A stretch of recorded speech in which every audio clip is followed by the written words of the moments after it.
നമസ്കാരം. ASCC മാത്സിന്റെ പുതിയൊരു വീഡിയോയിലേക്ക് ഏവരെയും സ്വാഗതം ചെയ്യുന്നു. ഞാൻ അഖിൽ. നിങ്ങൾ ഡിഗ്രി ലെവൽ പരീക്ഷ എഴുതുന്നവരാണെങ്കിൽ നിങ്ങൾ ഈ വീഡിയോ സീരീസ് കാണുക. ഇത് കഴിഞ്ഞ വർഷം നടന്ന ഒരു ഡിഗ്രി മെയിൻ പരീക്ഷയാണ്. അതിന്റെ ക്വസ്റ്റ്യൻ പേപ്പറാണ് നമ്മൾ ഡിസ്കസ് ചെയ്യുന്നത്. ഡിഗ്രി പ്രിലിംസിന്റെ മെയിൻസിന്റെ കുറേ ക്വസ്റ്റ്യൻസ് നമ്മൾ ചെയ്തിട്ടുണ്ട്. ഡിഗ്രി ലെവൽ പ്രീവിയസ് ക്വസ്റ്റ്യൻ എന്ന് പറഞ്ഞിട്ട് പ്ലേലിസ്റ്റ് ആക്കി ആഡ് ചെയ്തിട്ടുണ്ട്. അപ്പോൾ നിങ്ങൾ ഓരോന്നായിട്ട് ചെക്ക് ചെയ്തേക്കുക. ഓക്കെ, നമുക്ക് ഉറപ്പായിട്ടും അടുത്ത പരീക്ഷകളിൽ ഡിഗ്രി ലെവലിന്റെ പ്രിലിംസിലും മെയിൻസിലും ഒരു പക്ഷേ ഒരു ഉപകാരപ്രദമായേക്കാം. നിങ്ങൾ ഈ ചാനൽ സബ്സ്ക്രൈബ് ചെയ്തിട്ടില്ലെങ്കിൽ സബ്സ്ക്രൈബ് ചെയ്യുക. നിങ്ങളുടെ ഫ്രണ്ട്സിൽ ആർക്കെങ്കിലുമൊക്കെ ജസ്റ്റ് ഒന്ന് ഷെയർ ചെയ്തേക്കുക. ഓക്കെ, അപ്പോൾ നമ്മുടെ ആദ്യത്തെ ക്വസ്റ്റ്യനിലേക്ക് പോകാം. a, 1/a എന്നിവയുടെ ശരാശരി m ആണ്. a, 1/a എന്നിവയുടെ ശരാശരി m ആണ്. a², 1/a² എന്നിവയുടെ ശരാശരി എത്ര എന്നതാണ് ക്വസ്റ്റ്യൻ. ഓക്കെ, a + 1/a ശരാശരി m ആണെന്ന് പറയുന്നു. നമുക്കൊന്ന് നോക്കാം. a + 1/a ഇതിന്റെ ശരാശരി എന്ന് പറഞ്ഞാൽ ഇത് രണ്ടും കൂടെ ആഡ് ചെയ്തിട്ട് പകുതി എടുക്കുന്നത്, അത് m ആണ് എന്ന് പറയുന്നു. ഈ രണ്ടിനെ നമുക്ക് അങ്ങ് അപ്പുറത്ത് കൊണ്ടുപോകാം. അപ്പൊ എന്തോ കിട്ടും? a + 1/a that is equal to 2m എന്ന് കിട്ടും.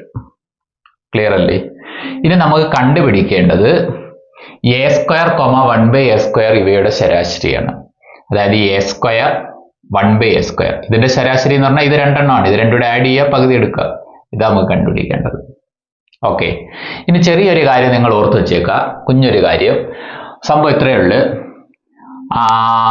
നമ്മൾ കൊച്ചു ക്ലാസ്സിലൊക്കെ പഠിച്ചിട്ടുണ്ട് x + 1/x എന്ന് പറയുന്നത് a ആണെങ്കിൽ, കൊച്ചു ക്ലാസ് എന്ന് പറഞ്ഞാൽ PSCയുടെ കുഞ്ഞു ക്ലാസ്സുകളിലൊക്കെ, അതായത് കൊച്ചു പരീക്ഷകളിലെല്ലാം നമ്മൾ കണ്ടിട്ടുള്ളതാണ്. x + 1/x = a ആണ്. അങ്ങനെയാണെങ്കിൽ a² + 1/a² എന്ന് പറഞ്ഞാൽ ഇതിന്റെ സ്ക്വയറിനകത്തുനിന്ന് 2 മൈനസ് ചെയ്യുന്നതാണ്. ഓക്കെ, ഇതിന്റെ സ്ക്വയറിനകത്തുനിന്ന് 2 മൈനസ് ചെയ്യുന്നതാണ്. അത് എങ്ങനെ വന്നേന്ന് വേണമെങ്കിൽ ജസ്റ്റ് ഒന്ന് പറഞ്ഞു തരാം. നമുക്ക് x + 1/x = a ആണെന്ന് തന്നിട്ടുണ്ട്. അങ്ങനെയാണെങ്കിൽ നമുക്ക് x + 1/x² എഴുതാം. ഓക്കെ, അത് a² ആയിരിക്കുമല്ലോ. x + 1/x² എന്ന് പറഞ്ഞാൽ a², അപ്പുറം ഇപ്പുറം സ്ക്വയർ ചെയ്യാം. ഇത് a + b² എക്സ്പാൻഡ് ചെയ്യാം. x-ന്റെ സ്ക്വയർ s². a + b² അറിയാമോ? a + b² a² + 2ab + b². Okay, a² + 2ഉം ഇതുകൂടെ മൾട്ടിപ്ലൈ ചെയ്യാം. 2 × x × 1/x 2ab + 1/x² that is equal to right സൈഡിൽ ഒരു a² കിടപ്പുണ്ട്. ഈ x ഇവിടെ കട്ട് ചെയ്യാം. ഈ s² ഉം 1/a² ഒരുമിച്ച് എഴുതാം. അപ്പം x² + 1/a² that is equal to 2 × 1 അങ്ങ് അപ്പുറത്ത് കൊണ്ടുപോകാം. അപ്പൊ a² - 2 എന്ന് കിട്ടും. ചുമ്മാ ഒന്ന് പറഞ്ഞതേ ഉള്ളൂ. ഓക്കെ, വെറുതെ അങ്ങ് പറഞ്ഞതാ. പക്ഷെ നമ്മൾ ഇതാ പഠിച്ചു വെക്കണ്ടേ. x + 1/x = a ആണെങ്കിൽ x² + 1/a² എന്ന് പറഞ്ഞാൽ ഇതിന്റെ സ്ക്വയറിൽ നിന്ന് 2 മൈനസ് ചെയ്യുന്നതാ. അതേ പോണക്ക് മറ്റൊരു കാര്യം കൂടെ ഉണ്ട്. x - 1/x = a ആണെങ്കിൽ x² + 1/a² എന്ന് പറഞ്ഞാൽ s² + 1/a² എന്ന് പറഞ്ഞാൽ ഇതിന്റെ സ്ക്വയറിൽ നിന്ന് 2 ആഡ് ചെയ്യുന്നതാ. ചോദ്യത്തിൽ പ്ലസ് ആണെങ്കിൽ നിങ്ങൾ എല്ലായ്പ്പോഴും 2 മൈനസ് ചെയ്യുക. ചോദ്യത്തിൽ മൈനസ് ആണെങ്കിൽ നിങ്ങൾ 2 പ്ലസ് ചെയ്യുക. അപ്പൊ x + 1/x = a ആണെങ്കിൽ x² + 1/a² എന്ന് പറഞ്ഞാൽ a² - 2 ആയിരിക്കും. x - 1/x = a ആണെങ്കിൽ s² + 1/a² എന്ന് പറഞ്ഞാൽ ഇതിന്റെ സ്ക്വയറിനകത്ത് നിന്ന് 2 ആഡ് ചെയ്യുന്നതായിരിക്കും. ഇവിടെ മൈനസ് ആണ്, ഇവിടെ പ്ലസ്, ഇവിടെ പ്ലസ് ആണ്, ഇവിടെ മൈനസ്. ഓക്കെ ആണ്. അങ്ങനെയാണെങ്കിൽ a² + 1/a²/2 നിങ്ങളൊന്ന് ആലോചിച്ച് നോക്ക്. a² a + 1/a = 2m. Okay, അപ്പൊ അങ്ങനെയാണെങ്കിൽ a² + 1/a² എത്ര ആയിരിക്കും? a + 1/a = 2m. അങ്ങനെയാണെങ്കിൽ a² + 1/a² എന്തുമായിരിക്കും? നമ്മുടെ ആ റിസൾട്ട് വെച്ച് ഇതിന്റെ സ്ക്വയർ എടുക്കണം. അതായത് 2m-ന്റെ സ്ക്വയർ. എന്നിട്ട് അതിൽ നിന്ന് 2 മൈനസ് ചെയ്യണം. അപ്പൊ 4m² - 2 എന്ന് കിട്ടും. ഓക്കെ, അപ്പൊ a² + 1/a² എന്ന് പറഞ്ഞാൽ 2m² - 2 എന്ന് വരും. ക്ലിയർ ആണല്ലോ? a + 1/a 2m ആണ്. അങ്ങനെയാണെങ്കിൽ a² + 1/a² എന്ന് പറഞ്ഞാൽ ഇതിന്റെ സ്ക്വയറിൽ നിന്ന് 2 മൈനസ് ചെയ്താൽ മതി. ഈ റിസൾട്ട് വെച്ച്, ഈ റിസൾട്ട് നമ്മൾ ഉപയോഗിച്ചത്. ഓക്കെ, അപ്പൊ 2ന്റെ സ്ക്വയർ 4, m-ന്റെ സ്ക്വയർ m² - 2. ഇതിനകത്ത് നിന്ന് വേണമെങ്കിൽ ഞാനൊരു 2 പുറത്തെടുത്തേക്കാം. അപ്പൊ ഇതിനകത്ത് നിന്ന് 2 പുറത്തെടുത്താൽ എന്ത് കിട്ടും? 4m² നിന്ന് 2 പുറത്തെടുത്താൽ 2m² എന്ന് കിട്ടും. -2 നിന്ന് 2 കോമ എടുത്താൽ 1 എന്ന് കിട്ടും. അപ്പൊ നമുക്ക് യഥാർത്ഥത്തിൽ a² + 1/a² ശരാശരിയെ കണ്ടെത്തണ്ടേ. അതിന്റെ ശരാശരി എന്ന് പറഞ്ഞാൽ a² + 1/a²/2 ആണ്.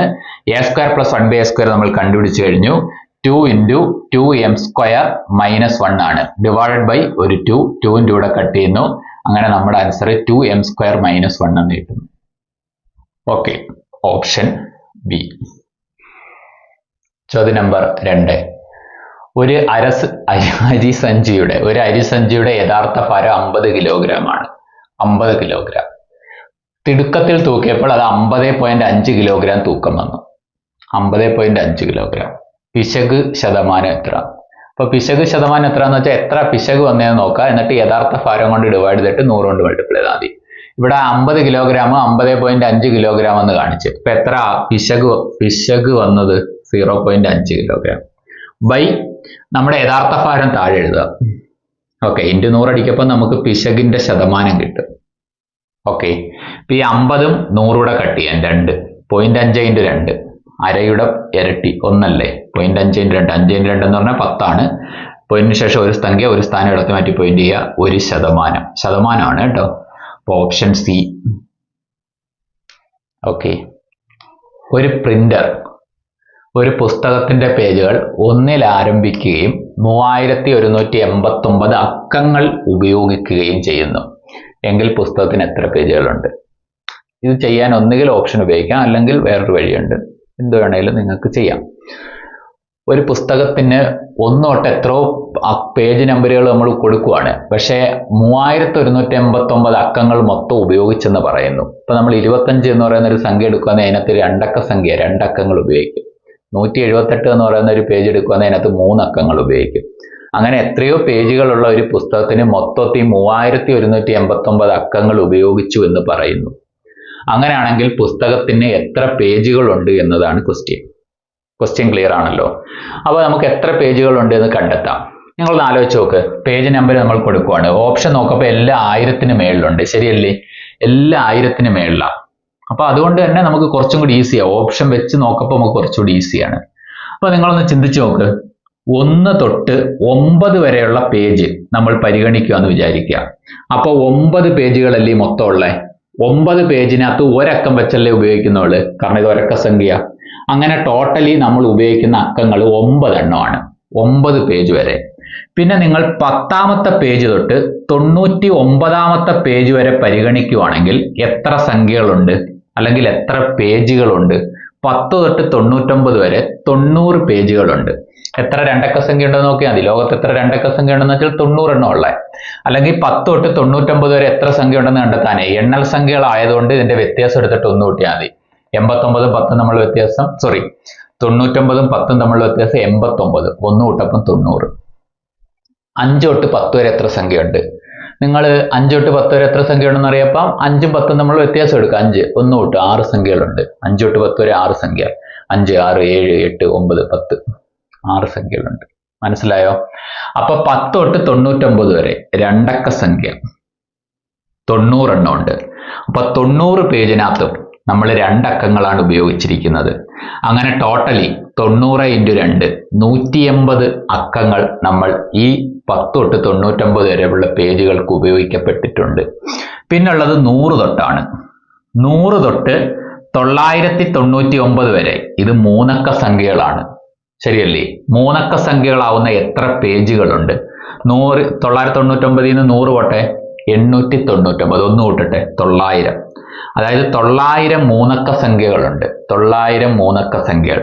അതിനെല്ലാം നമ്മൾ 3 അക്കം വെച്ചല്ലേ ഉപയോഗിക്കുന്നത്. 900 പേജുകൾക്ക് 3 അക്കമല്ലേ ഉപയോഗിച്ചേക്കുന്നത്. ഈ 100 തൊട്ട് 999 വരെയുള്ള എല്ലാ പേജിനകത്തും 3 അക്കങ്ങളില്ലേ. അപ്പൊ 900 പേജിനകത്ത് 3 അക്കങ്ങളില്ലേ. അപ്പം മൊത്തത്തിൽ 2700. ശരിയല്ലേ? ഇനി അടുത്തത് 1000 തൊട്ട് എത്രയോ പേജ് നമ്പർ വരെ, എത്രയോ പേജ് വരെ, അതെത്ര നമുക്ക് അറിഞ്ഞൂടാ. എത്രയോ പേജ് വരെ അതെത്ര നമുക്ക് അറിഞ്ഞൂടാ. പക്ഷെ നിങ്ങളൊന്ന് ആലോചിച്ച് നോക്ക്. അതൊരു എക്സ് എണ്ണം ഉണ്ടെന്ന് അങ്ങ് വിചാരിച്ചോ. എക്സ് എണ്ണം ഉണ്ട്.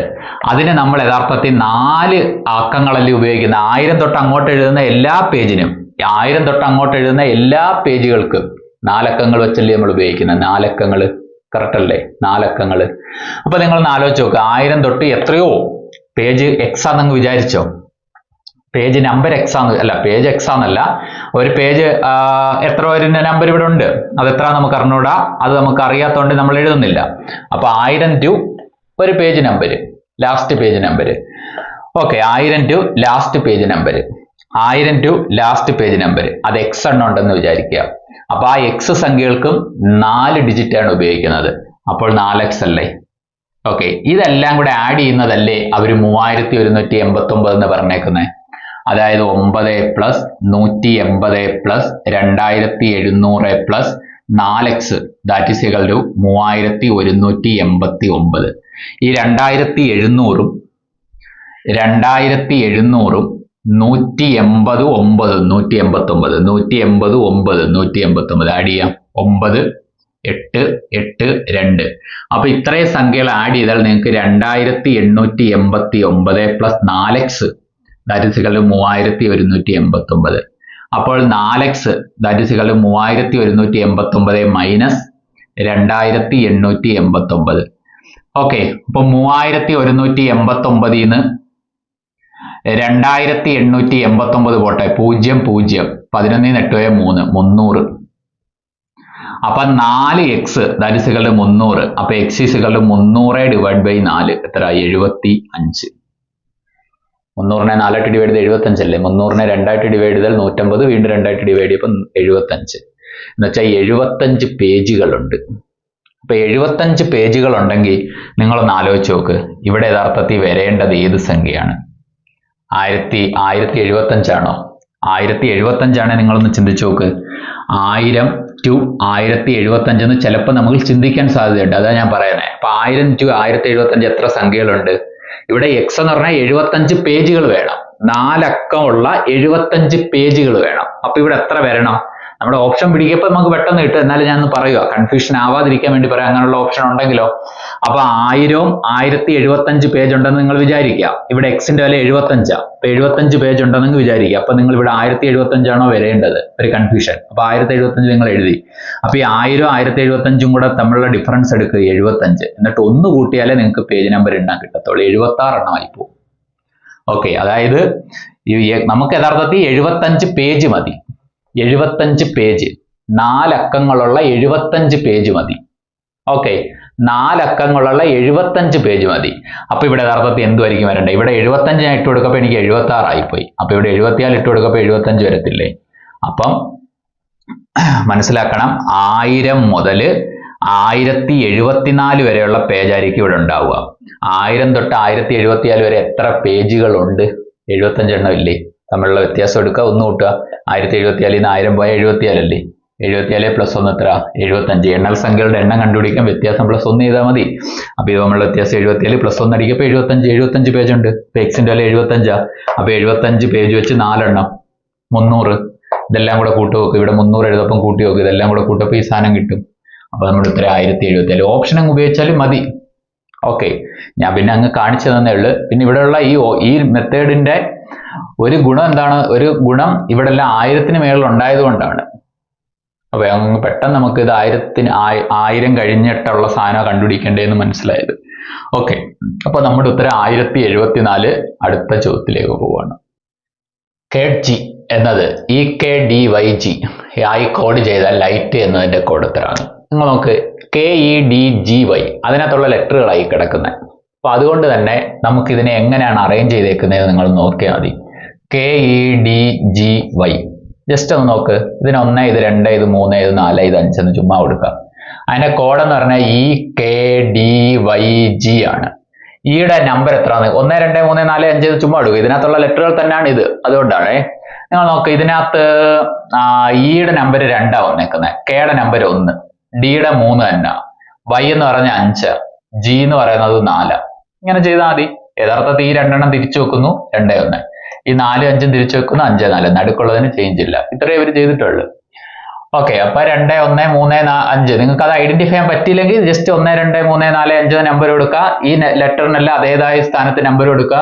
എന്നിട്ട് LIGHT അതിന് 1 2 3 4 5 എന്ന് നമ്പർ കൊടുക്കുക. ഇതേ നമ്പർ ഇവിടോട്ട് എഴുതുക, 2 1 3 5 4. എന്നിട്ട് രണ്ടാമത്തെ ലെറ്റർ ഏതാ നോക്കുക I, ഒന്നാമത്തെ ലെറ്റർ ഏതാ നോക്കുക L, മൂന്നാമത്തെ ലെറ്റർ ഏതാ നോക്കുക G, അഞ്ചാമത്തെ ലെറ്റർ ഏതാ നോക്കുക T, നാലാമത്തെ ലെറ്റർ ഏതാ നോക്കുക H. അങ്ങനെ ഒരു ഓപ്ഷൻ ഉണ്ടോ നോക്കുക, ILGTH. Okay, option B. Okay, ഇത്രയേ ഉള്ളൂ. യഥാർത്ഥത്തിൽ ഇത് എങ്ങനെ ചെയ്തേക്കുന്നത്? ഇത് തമ്മിൽ അവർ ഇന്റർചേഞ്ച് ചെയ്ത്, ഇത് തമ്മിൽ EK GY ഇന്റർചേഞ്ച് ചെയ്ത് YJ നടുക്കുള്ളത് അതേപടി എഴുതി. ഇത് തമ്മിൽ ഇന്റർചേഞ്ച് ചെയ്ത് IL, ഇത് തമ്മിൽ ഇന്റർചേഞ്ച് ചെയ്ത് TH നടുക്കുള്ളത് അങ്ങനെ തന്നെ എഴുതി. ഓക്കെ, ഇതാണ് നമ്മുടെ കോഡ്. അടുത്ത ക്വസ്റ്റ്യൻ 2/1001 2/1001 പ്ലസ് 2/999 ബൈ 2/1000 മൈനസ് 2/998. ഇതിന്റെ മൂല്യം എത്ര എന്നുള്ളതാണ് ക്വസ്റ്റ്യൻ. ഓക്കെ, കാണുമ്പോൾ വലിയ ക്വസ്റ്റ്യൻ ആണെന്നൊക്കെ തോന്നും, നമുക്ക് മൈൻഡ് ചെയ്യേണ്ട കാര്യമില്ല. നിങ്ങൾക്ക് ഇതിനകത്ത് ചെയ്യാൻ പറ്റുന്നത് ഈ പവറുകളിൽ ഏറ്റവും ചെറിയ നമ്പർ 998. അപ്പൊ 2/998 ഇതിനകത്തുണ്ട് 2/1001 എന്ന് പറഞ്ഞാൽ 2/1001 തവണ മൾട്ടിപ്ലൈ ചെയ്യണമെന്നാ. 998 കഴിഞ്ഞിട്ടാണല്ലോ 1001 വരുന്നത്. അപ്പൊ ഈ ഏറ്റവും ചെറിയ നമ്പർ 2/998. അത് എല്ലാത്തിൽ നിന്നും കോമൺ എടുക്കുക. അതായത് മുകളിൽ നിന്ന് നിങ്ങൾ 2/998 കോമൺ എടുക്കുക. അപ്പൊ 2/1001 തവണയുണ്ട്, അതിൽ 998 എണ്ണം ഇറക്കി നമ്മൾ വെളിയിൽ വെച്ച്. അപ്പൊ ബാക്കി 2 എത്ര തവണയുണ്ട് അതാ നമ്മൾ അകത്ത് എഴുതേണ്ടത്. 1001 998 പോയ ബാക്കി എത്ര? 3 എണ്ണം അല്ലേ? 998 2 1000 പ്ലസ് 1 1001 3 എണ്ണം. ഓക്കെ, 3 വരും. അപ്പൊ 2/1001 തവണയുണ്ട്, അതിൽ 998 ഇതാ നിൽക്കുന്നത്, ബാക്കി ഇവിടെ നിൽക്കണ്ടേ? പ്ലസ് ഈ 2/999 998 എണ്ണം വെളിയിറങ്ങിപ്പോയി. ഇപ്പൊ 2 ഒരെണ്ണം അവിടെ കാണത്തില്ലേ? ബൈ ഇവിടുന്ന് നിങ്ങൾ 2/998 കോമൺ എടുക്കുക. 1000 2/1000 അതിൽ നിന്ന് 998 എണ്ണം ഇറങ്ങിപ്പോയ എത്ര? 2 എണ്ണം കാണത്തില്ലേ? 1000 998 പോയ 2 എണ്ണം അല്ലേ? മൈനസ് 2/998 2/998 തന്നെ അങ്ങ് ഇറങ്ങിപ്പോയി. ഏത് സ്ഥാനത്ത് നിന്ന് അത് കോമൺ എടുത്ത 1 ആണ്. ഇതിനകത്ത് എന്തെങ്കിലും കൺഫ്യൂഷൻ ഉണ്ടെങ്കിൽ വേറൊരു കാര്യം, 2/998 2/998 ഇറങ്ങിപ്പോയി. അപ്പൊ 2 എത്ര എണ്ണം അവിടെ അവശേഷിക്കും? 0 അവശേഷിക്കും. കാരണം 2/998 2/998 ഇറങ്ങിപ്പോയി. അപ്പൊ 2/0 ആയിരിക്കും അവിടെ അവശേഷിക്കുന്നത്. എന്നുവെച്ചാൽ 2ന്റെ പവർ 0 വന്നാൽ അതിന്റെ ഉത്തരം എത്ര? 1. അപ്പൊ 1 അവിടെ എഴുതി. ഈ 2/998 ഈ 2/998 കട്ട്. ഇനി നിങ്ങൾ ആലോചിച്ച് നോക്ക്, 2ന്റെ ക്യൂബ്. ഈ ചോദ്യം വളരെ ചെറുതായി കഴിഞ്ഞിരിക്കുന്നു. ഈ 2ന്റെ ക്യൂബ് എത്ര? 8 ആണ്. പ്ലസ് 2/1 എത്ര? 2 ആണ്. 2ന്റെ സ്ക്വയർ എത്ര? 4 ആണ്. 1 8 പ്ലസ് 2 10 4 1 3 10/3 എന്ന് കിട്ടും നമുക്ക് ഇതിന്റെ ഉത്തരം. അങ്ങനെ 10/3 എന്ന് പറയുന്ന ഒരു ഓപ്ഷൻ ഇതിനകത്തില്ല, പക്ഷെ ഇവയൊന്നും അല്ല എന്നൊരു ഓപ്ഷൻ ഉണ്ട്, അത് നമുക്ക് കറക്റ്റിക്കാവുന്നതാണ്. അപ്പൊ ഓപ്ഷൻ ഡി, ഇവ ഒന്നുമല്ല. അടുത്തൊരു question, a/x that is equal to b, b/y that is equal to c, c/z that is equal to a ആയാൽ xyz ന്റെ മൂല്യം എത്ര? ഓക്കെ, ഇത്രയേ ഉള്ളൂ. നമുക്ക് ഈ മൂന്നാമത്തത് എടുക്കാം. ഏതെടുത്താലും മതി, എന്നാലും ഞാൻ മൂന്നാമത്തത് എടുക്കുന്നത്. c/z that is equal to a. അതിനെ ഞാൻ തിരിച്ചെഴുതുന്നത് a is equal to c/z. Okay, ഈ സിക്ക് ഞാനൊരു ബ്രാക്കറ്റ് കൊടുക്കുന്നു, എന്തെങ്കിലും കുഴപ്പമുണ്ടോ? ഇല്ലല്ലോ. ഇനി സിയുടെ വില b/y ആണ്. അപ്പം ഈ സിയുടെ സ്ഥാനത്തോട്ട് ഞാൻ b/y കൊടുക്കുന്നത്, ആ ബ്രാക്കറ്റ് അങ്ങ് ഇടുന്നത് z. ഇനി നിങ്ങൾ ഇങ്ങനെ equation പഠിച്ചിട്ടുണ്ടാവണം, a/m the whole raised to n എന്ന് പറഞ്ഞാൽ a/mn ആണ്. ഇത് പവറുകൾ തമ്മിൽ മൾട്ടിപ്ലൈ ചെയ്ത് വെച്ചാൽ മതി. അപ്പൊ ഈ പവറുകൾ തമ്മിൽ മൾട്ടിപ്ലൈ ചെയ്യുന്നത്. അപ്പൊ b/yz. ഈ ബിക്ക് ഇനി ബ്രാക്കറ്റ് വേണ്ട, പക്ഷെ ഞാനൊന്ന് കൊടുക്കുവാണ്. Okay, b/yz that is equal to b എന്ന് പറഞ്ഞാൽ എന്താണെന്ന് ഇവിടെ കൊടുത്തിട്ടുണ്ട്. b എന്ന് പറഞ്ഞാൽ a/x ആണ്. അപ്പൊ സിയുടെ മൂല്യം c ഈക്വൽ ടു b/y എന്നുള്ളതാണ് നമ്മൾ ഇവിടെ കൊടുത്തത്. നീ ഈ പവർ തമ്മിൽ മൾട്ടിപ്ലൈ ചെയ്ത് വെച്ചു. പിന്നെ b വന്നു ഇവിടെ, ബിയുടെ മൂല്യം a/x ആണ്. അപ്പൊ ഈ ബിയുടെ സ്ഥാനത്തോട്ട് ഞാൻ a/x കൊടുക്കുന്നത് raised/y z. ഇനി ഇത് 2 പവറാ, മൾട്ടിപ്ലൈ ചെയ്ത് വെക്കാം. Okay, that is equal to a/xyz. Left side എന്തുവാ? a. നിങ്ങൾ ആലോചിച്ച് നോക്ക്, a is equal to a/xyz. ഇവിടെ a യുടെ പവർ 1 ആണ്, ഇവിടെ a/xyz. a/1 equal to a/xyz. ഇവിടെ രണ്ടും സെയിം ആണ്, ഇനി പവറും സെയിം ആയേ പറ്റൂ. അപ്പൊ 1 is equal to xyz. അപ്പൊ xyz ന്റെ വില 1, ഓപ്ഷൻ ബി. നോക്കണം. അടുത്ത ക്വസ്റ്റ്യൻ, വിൽക്കുന്ന വില ഇരട്ടിയായാൽ ലാഭം 3 ഇരട്ടിയാവും. അപ്പൊ ഒരു കണ്ടീഷൻ തരുക, വിൽക്കുന്ന വില ഇരട്ടിയായാൽ ലാഭം 3 ഇരട്ടിയാവും. അങ്ങനെയാണെങ്കിൽ ലാഭശതമാനം എത്ര എന്നാ? അപ്പൊ നമുക്ക് നിലവിൽ ഇവിടുത്തെ കച്ചവടത്തിന്റെ ലാഭശതമാനം കണ്ടെത്തേണ്ട, ഇതൊരു ജസ്റ്റ് ഒരു കണ്ടീഷൻ മാത്രമാണ് കേട്ടോ, ഒരു കണ്ടീഷൻ. നമുക്കൊന്ന് നോക്കാം. ഇവിടുത്തെ സെല്ല് ചെയ്ത പ്രൈസാ, വിൽക്കുന്ന വില. നമുക്കൊരു ഇഷ്ടമുള്ള ഒരു വില അസ്യൂം ചെയ്യാം. ജസ്റ്റ് 100 രൂപ എന്ന് ഞാൻ ചുമ്മാ അസ്യൂം ചെയ്യുവാണ്. 100 രൂപ. ഓക്കെ, 100 രൂപ എന്ന് അസ്യൂം ചെയ്യുന്നത്. നമുക്ക് ഇവിടുത്തെ കോസ്റ്റ് പ്രൈസ് കിട്ടിയാൽ മാത്രമേ നമുക്ക് ലാഭശതമാനം പറയാൻ പറ്റത്തുള്ളൂ. ഇവിടുത്തെ ഇപ്പൊ നോർമലി അയാൾ വിറ്റോണ്ടിരിക്കുന്നത് 100 രൂപയ്ക്കാണ്. അവിടുത്തെ കോസ്റ്റ് പ്രൈസ് കിട്ടിയാൽ മാത്രമേ നമുക്ക് ലാഭ ശതമാനം പറയാൻ പറ്റത്തുള്ളൂ. ശരിയല്ലേ? അപ്പൊ നിങ്ങളൊന്ന് ചിന്തിച്ചു നോക്ക്. നമുക്ക് വിൽക്കുന്ന വില ഇരട്ടിയായാലും എന്തോ ഒരു കണ്ടീഷൻ അവർ പറയുന്നുണ്ട്. വിൽക്കുന്ന വില ഇരട്ടിയായി എന്ന് വെച്ചാൽ 200 രൂപയായി. 100 രൂപ എന്നുള്ളത് 200 രൂപയായി. അങ്ങനെയാണെങ്കിൽ ആ ലാഭം 3 ഇരട്ടിയാകുമെന്ന്. ഇവിടെ ഓൾറെഡി ഒരു ലാഭം ഉണ്ട്, പക്ഷേ ഈ വിൽക്കുന്ന വില ഇരട്ടിയാവുമ്പോൾ ലാഭം 3 ഇരട്ടിയാവും. എന്ന് വെച്ചാൽ 2 ഇരട്ടി ലാഭം കൂടെ കിട്ടും. അങ്ങനല്ലേ അർത്ഥം? 2 ഇരട്ടി ലാഭം കൂടെ കിട്ടും. ഇവിടെ നിങ്ങളൊന്ന് ആലോചിച്ച് നോക്കി, ഇതിനെ അപേക്ഷിച്ച് ഇവിടെ എത്ര രൂപ കയറി? 100 രൂപയല്ലേ കയറിയത്. അപ്പൊ ഈ 100 രൂപ എന്ന് പറയുന്ന ലാഭത്തിന്റെ 2 ഇരട്ടിയല്ലേ? ലാഭത്തിന്റെ 2 ഇരട്ടിയാണ്. പ്രോഫിറ്റിന്റെ 2 മടങ്ങാ ഈ 100 എന്ന് പറയുന്നത്. ആൾറെഡി ഇവിടെ ഒരു പ്രോഫിറ്റ് ഉണ്ട്. വിൽക്കുന്ന വില ഇരട്ടിയായാൽ ലാഭം 3 ഇരട്ടിയാവും. എന്ന് വെച്ചാൽ 2 ഇരട്ടി പ്രോഫിറ്റും കൂടെ അവിടെ കയറും. ഇവിടെ ആൾറെഡി ഒരു പ്രോഫിറ്റ് ഉണ്ട്, ഇവിടെ 2 ഇരട്ടിയും കൂടെ വന്ന് ടോട്ടലി 3 ഇരട്ടിയാവും. മനസ്സിലായില്ലേ? അപ്പൊ പി എന്ന് പറയുന്നത് 100 എന്ന് പറയുന്നത് 2p ആണ്. പി എന്ന് പറയുന്നത് എത്ര ആയിരിക്കും? 100 ഡിവൈഡ് ബൈ 2. ഈ 2 ഇപ്പുറത്ത് കൊണ്ടുവന്നാൽ പോരെ, 50 രൂപ. 50 രൂപ അയാളുടെ ലാഭം. അപ്പൊ അയാളുടെ പ്രോഫിറ്റ് എന്ന് പറയുന്നത് നമുക്ക് 50 രൂപയെന്ന് മനസ്സിലായി.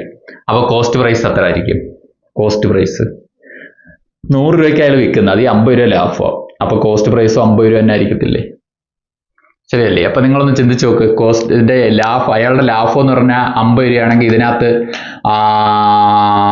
അയാളുടെ ലാഭം 50 രൂപയാണ്. അപ്പൊ ഇതിനകത്ത് 150 രൂപ അയാൾക്ക് ലാഭമല്ലേ? കാരണം കോസ്റ്റ് പ്രൈസ് 50 രൂപ.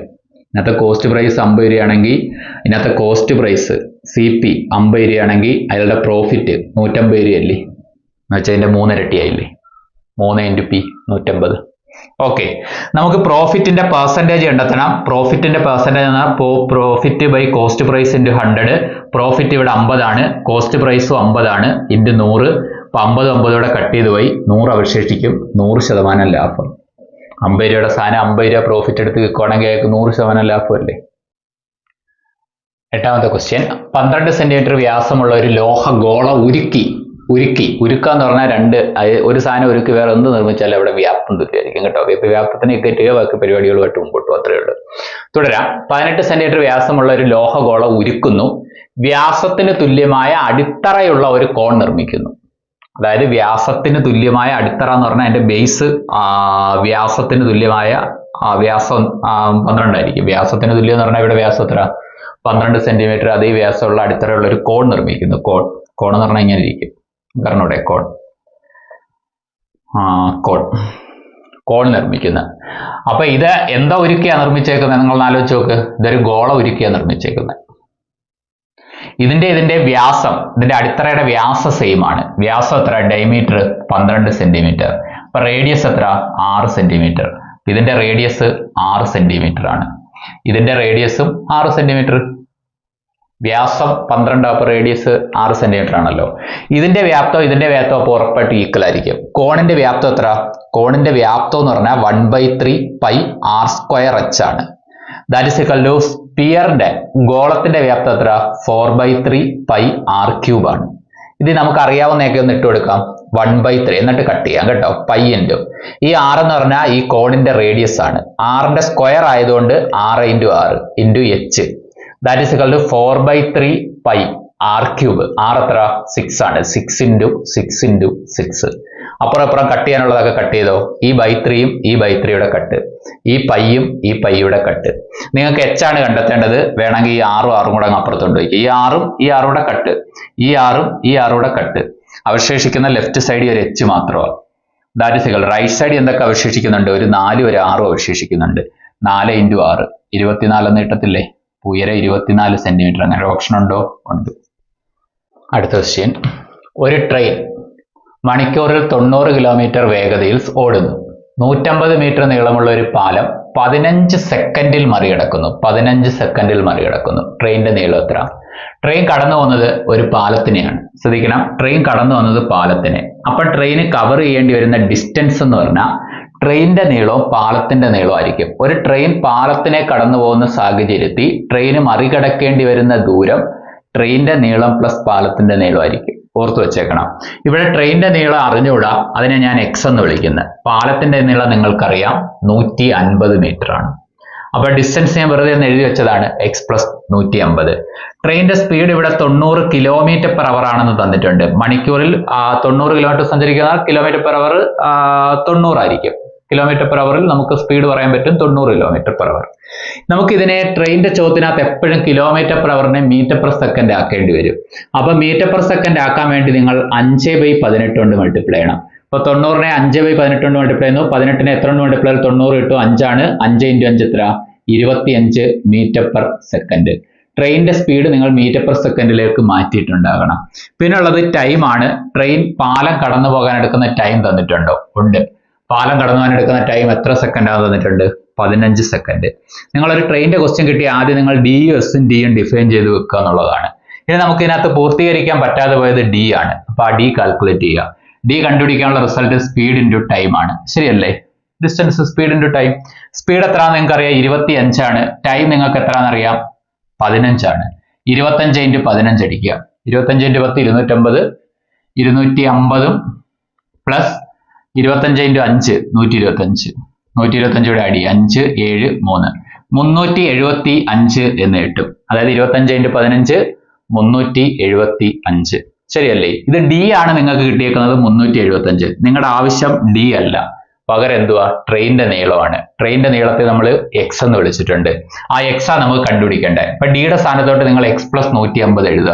അപ്പൊ എക്സ് പ്ലസ് 150 ആണ് 375. ഇതിൽ നിന്ന് ആ എക്സ് സോൾവ് ചെയ്ത് 150 അപ്പുറത്ത് കൊണ്ടുപോയാൽ പോരെ? 375 മൈനസ് 150. അപ്പൊ ഇതിനകത്ത് 150 പോട്ടെ. 5 2 2.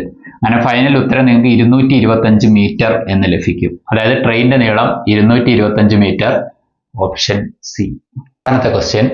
ആദ്യത്തെ 50 ഒറ്റസംഖ്യകളുടെ ഗുണനത്തിലെ യൂണിറ്റിന്റെ അക്കം എന്ന് വെച്ചാൽ ഒറ്റയുടെ സ്ഥാനത്തെ അക്കം. ആദ്യത്തെ 50 ഒറ്റസംഖ്യകൾ ഗുണിക്കുന്നു ഒറ്റയുടെ സ്ഥാനത്തെ അക്കം. ഓക്കെ, ആദ്യത്തെ 50 ഒറ്റസംഖ്യകൾ നമുക്കൊന്ന് ഗുണിച്ചാലോ? 50 ഒറ്റസംഖ്യകൾ ഗുണിച്ചാലോ? 1 × 3 × 5 × 7 × 9 × 11 അങ്ങനെ 50 എണ്ണം നമുക്കൊന്ന് ഗുണിച്ച് നോക്കിയാലോ? ചുമ്മാ ഒന്ന് ഗുണിച്ച് നോക്കാം. 1 × 1 3. 3 × അടുത്ത 5 15. 15 × 7 7 5 35 3 1 7 7 3 10. പിന്നെ ഇവിടം വരെ എത്തി. 1 × 3 3 അടിച്ച് 3 × 5 ഞാൻ ചെയ്തു 15. 15 × 7 വരെ ചെയ്ത്. ഇനി അടുത്ത 9 ചെയ്യാൻ പോവാ. 9 നിങ്ങൾ ആലോചിച്ച് നോക്കുക. 9 × 5 45. ഇവിടെ 5 വന്നു കഴിഞ്ഞ് ഇനി അങ്ങോട്ട് ഇനി ഏത് സംഖ്യ കൊണ്ട് മൾട്ടിപ്ലൈ ചെയ്താലും 5 അവസാനിച്ചുകൊണ്ടേയിരിക്കും. ഇനി അതിനകത്തൊരു മാറ്റമില്ല. 9 × 5 45 4 0 4 9 945. അപ്പൊ 9 വരെ ഗുണിച്ച് ഇനി 11 കൊണ്ട് ഗുണിച്ചോ? 11 കൊണ്ട് ഗുണിക്കപ്പോൾ 1 × 5 5 കിട്ടും. 5 അവസാനിക്കുന്ന ഒരു സംഖ്യയായിട്ട് ഇത് മാറും.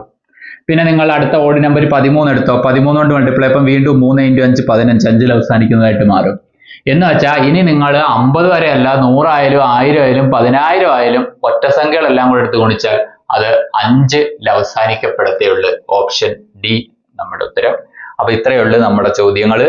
10 ക്വസ്റ്റ്യൻസ്. ഇനിയും മറ്റു ചോദ്യങ്ങൾക്ക് വേണ്ടിയിട്ട് നിങ്ങൾ ഈ ചാനൽ സബ്സ്ക്രൈബ് ചെയ്തേക്കുക. വീണ്ടും കാണാം. Thank you.